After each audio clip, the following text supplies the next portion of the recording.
Hi everyone, ഇന്ന് നമുക്ക് റവയും മുട്ടയൊക്കെ വെച്ചിട്ട് വളരെ സിമ്പിളായിട്ട് തയ്യാറാക്കി എടുക്കാൻ പറ്റുന്ന ഒരു ബ്രേക്ക്ഫാസ്റ്റ് റെസിപ്പി തയ്യാറാക്കിയാലോ.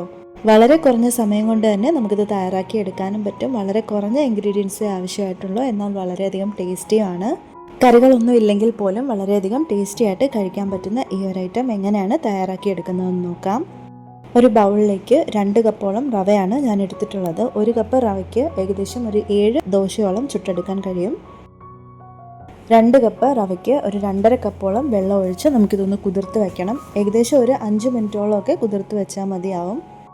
ഇത് മിക്സിയുടെ ജാറിൽ അരച്ചെടുക്കുമ്പോൾ നല്ല സ്മൂത്ത് പേസ്റ്റായിട്ട് അരഞ്ഞു കിട്ടുന്നതിന് വേണ്ടിയിട്ടാണ് ഇതുപോലെ വെള്ളം ചേർത്ത് ഒരു 5 മിനിറ്റോളം കുതിർത്ത് വയ്ക്കുന്നത്. ഇതുപോലെ സിമ്പിളായിട്ട് തയ്യാറാക്കി എടുക്കാൻ പറ്റുന്ന ബ്രേക്ക്ഫാസ്റ്റിൻ്റെയും ഈവനിങ് സ്നാക്സിൻ്റെയും ഒക്കെ റെസിപ്പീസ് ഞാൻ എൻ്റെ ചാനലിൽ അപ്ലോഡ് ചെയ്തിട്ടുണ്ട്.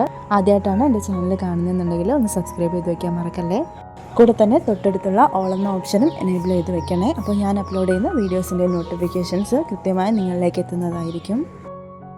5 മിനിറ്റൊക്കെ ആയപ്പോൾ തന്നെ റവ അത്യാവശ്യം നന്നായിട്ട് തന്നെ കുതിർന്ന് വന്നിട്ടുണ്ട്. ഇനി ഇത് നമുക്കൊരു മിക്സിയുടെ ജാറിലേക്ക് മാറ്റാം.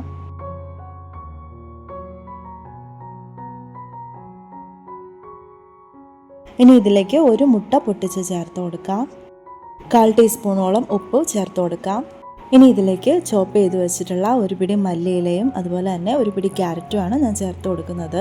ഇതൊക്കെ ഓപ്ഷണലാണ്, ഇഷ്ടമുണ്ടെന്നുണ്ടെങ്കിൽ ചേർത്താൽ മതി. ഒരു പിടി കറിവേപ്പിലയും ഒരു പച്ചമുളക് ചോപ്പ് ചെയ്തതും കൂടെ ചേർത്തിട്ട് ബ്ലെൻഡ് ചെയ്തെടുത്താലും നല്ല ഒരു ടേസ്റ്റ് തന്നെയാണ്. ഇനി ഇത് നല്ല ഫൈൻ പേസ്റ്റായിട്ട് അരച്ചെടുക്കാം.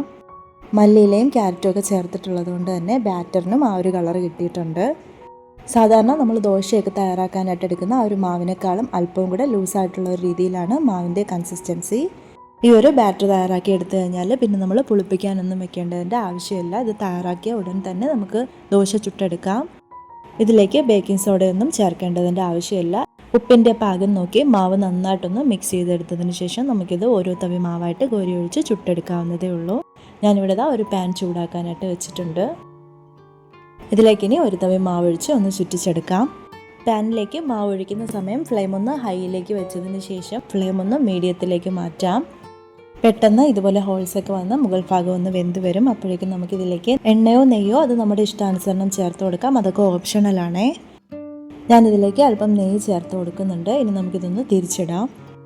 തിരിച്ചിട്ട ശേഷം ആവി വന്ന് തുടങ്ങുമ്പോൾ തന്നെ നമുക്കിതങ്ങ് എടുക്കാം. വളരെ പെട്ടെന്ന് തന്നെ നമുക്കിത് റെഡിയായി കിട്ടും. ഇതിനൊരു ഗ്രീൻ കളർ വന്നിട്ടുള്ളത് മല്ലിയില കൂടുതലായിട്ട് ചേർത്തിട്ടുള്ളത് കൊണ്ടാണ്. നമുക്ക് ഈ ഒരു കളർ വേണ്ടാന്നുണ്ടെങ്കിൽ മല്ലിയിലയുടെ അളവ് കുറയ്ക്കാം. മല്ലിയില കൂടുതലായിട്ട് ചേർത്ത് കഴിഞ്ഞാൽ ഒരു പ്രത്യേക ടേസ്റ്റും ഫ്ലേവറും ഒക്കെ ഉണ്ടാവും. അതുകൊണ്ടാണ് ഞാൻ മല്ലിയില കുറച്ച് കൂടുതലായിട്ട് എടുത്തിട്ടുള്ളത്. ഇനി ഈ ബാറ്റർ എല്ലാം തന്നെ നമുക്ക് ഓരോ ദോശയായിട്ട് ചുട്ടെടുക്കാം. ഈ ദോശ ചുട്ടെടുക്കുമ്പോൾ ഫ്ലെയിം കൂട്ടിയും കുറച്ചും വെച്ച് ചെയ്തെടുക്കാൻ വേണ്ടിയിട്ട് ശ്രദ്ധിക്കണം. പാനിലേക്ക് മാവ് ഒഴിക്കുന്ന സമയം ഫ്ലെയിം കൂട്ടി വയ്ക്കാനും അതിലേക്ക് ഹോൾസ് വന്നതിന് ശേഷം ഫ്ലെയിം ഒന്ന് മീഡിയത്തിലേക്ക് മാറ്റി വയ്ക്കാനും മറക്കല്ലേ.